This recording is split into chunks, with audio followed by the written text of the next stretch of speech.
મિત્રો આ શોર્ટની અંદર આપણે પરિમિત લંબાઈના પ્રવાહધારી તારના લીધે ઉદ્ભવતા ચુંબકીય ક્ષેત્રની વાત કરવાના છીએ। અતિ લાંબા તાર માટે ચુંબકીય ક્ષેત્રનું સૂત્ર આપણને ખ્યાલ જ છે μ0I/2πr।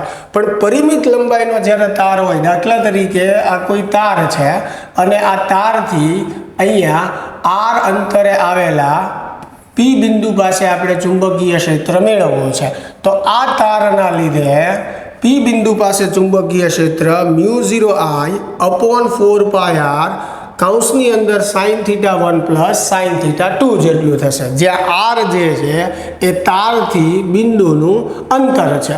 હવે θ1 અને θ2 શું છે તો કે તારના બંને છેડાને આપણે P બિંદુ પાસે જે છે એ ભેગા કરીએ તો આ જે લંબ અંતર છે, સ્થાન સદિશ છે, એની સાથે એનો જે ખૂણો બને છે એને આપણે કહીશું θ1 અને θ2।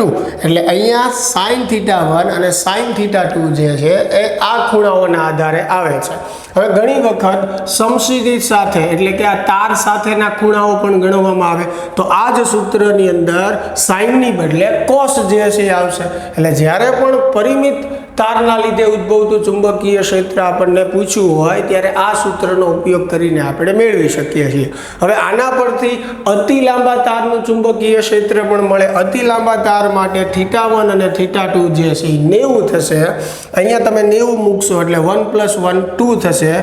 2 અહીંયા કેન્સલ થશે એટલે નીચે એક 2 વધશે, એટલે μ0I/2πr જે આપણે એમ્પિયરના સર્કિટલ નિયમની મદદથી મેળવી। તો આ બાયો સાવરના નિયમની મદદથી આપણે પરિમિત લંબાઈના તાર માટે સાથે સાથે અતિ લાંબા તાર માટે પણ ચુંબકીય ક્ષેત્ર મેળવી શકીએ। ચાલો મળીએ તો નેક્સ્ટ શોર્ટમાં આવે।